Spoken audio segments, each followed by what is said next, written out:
Sa araw-araw ng ating paghahanap buhay, ito yung profesyon na pinili ko Kailangan maagang magpahinga dahil sa pagod ng trabaho. Malayo man sa mga kamag-anak, mahal sa buhay, kaibigan, wala tayong magagawa. Itong pinili kong trabaho. Hindi lahat na nasa abroad o nagtatrabaho sa ibang bansa, mayaman, mapera. Kahit nakakapagod, gusto mo pang matulog, kailangan mong gumising para magtrabaho. At huwag natin kalimutang manalangin sa Panginoon sa araw-araw ng buhay at lakas na binibigay niya sa atin. So, marami mga pagsubok sa ating buhay na dumaraan na lampasan natin mga kabiyahe. Kailangan ng maggayat maligo kasi nalalapit na ang oras ng paghahanap buhay. 8 hours lang ang trabaho natin dito mga kabiyahe. Kahit may sakit ka o may naramdaman, kailangan mong bumangon kung magtrabaho. Kailangan mong malusog, hindi sakitin dahil maraming trabaho ang naghahantay sa baba. Pababa na tayo dyan, nakakain para sa almusal natin. Kailangan lagyan natin ng konting kanin yung dyan natin. 8 AM ang pasok natin, kailangan ng 7:40 o 7:45 nasa baba na tayo sa engine room para mag toolbox meeting. Nag-aantay na yung mga tropa doon. Ito na, bababa na tayo, tapos na tayo mag toolbox. Ito yung shop natin, ito yung engine natin.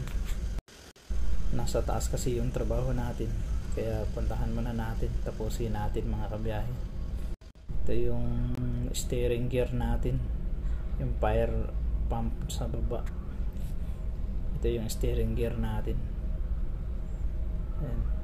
Kinukunik natin yung wire na gagamitin doon sa taas kasi magbarina tayo mga kabiyahe. At ito na yung bungad natin. O, nakita nyo, ang ganda-ganda no? Dahil ang ganda ng umaga natin, matatapos natin yung trabaho natin mga kabiyahe. Ito tayo sa storage ng acetylene room. Ayusin natin kasi sira-sira na. Ayan, pinalitan natin. Ito yung tatapusin natin mga kabiyahe.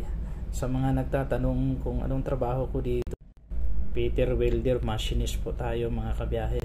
Kung gusto nyong mag-apply, kahit hindi kayo graduate ng marine engineer, pwede kayo mga kabiyahe basta may experience kayo. At certificate holder ng welding NC2 at saka sa lit machine. Yan ang kailangan natin dito mga kabiyahe. Yan ang hinahanap nila. Hindi man tayo marine engineer graduate, pero nakapasok tayo mga kabiyahe dahil dyan sa trabahong alam natin.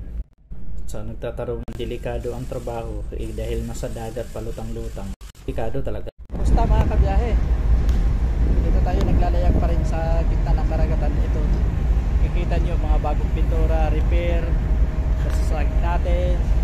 Ayan, repair lahat. Dami ng mga na-repair sa mga tropa kasi pagdating natin sa Europe may beating inspection, kaya sahan nyo na lahat na busisihin na naman. Kaya ayan, todo repair ng mga kalawang, pintura. Wala talaga dito sa barko, walang kapaguran yung mga tropa natin. Ayun, mga tropa pa natin doon sa na pintura. Ayun, sa likod.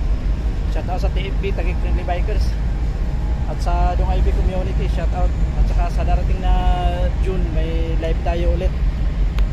Yung hindi nanalo nung nakaraan, sumama kayo para manalo kayo. Marami tayong pa-premyo ulit mga kabiyahe. Makikita nyo ngayon mga kabiyahe yung area natin, yung barko natin malinis, kaya yun yung sinasabi, super, so good, so clean. Ay, makikita natin yung sobrang linis. Mga pintura. Sir, ano masasabi mo na bakit mo piniturahan yan? Para di ma-rush. Sigurado kaya sa ginagawa mo dyan, makakapasa yan sa darating na beating inspection? Minsan hindi ko na alam gagawin ko eh. Gusto ko lang tumalon.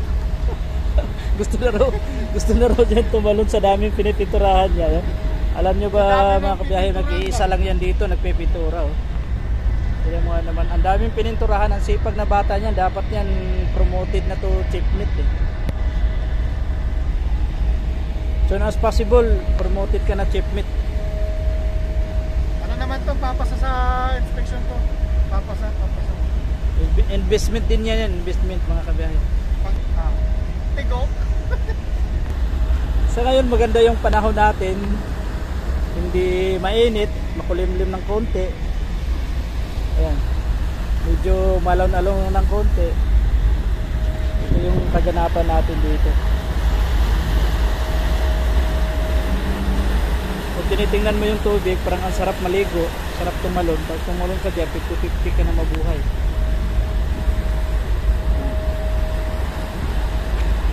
Sa dami ng ginagawa mga kabiyahe, hindi nakalimutan na mag-ihaw-ihaw.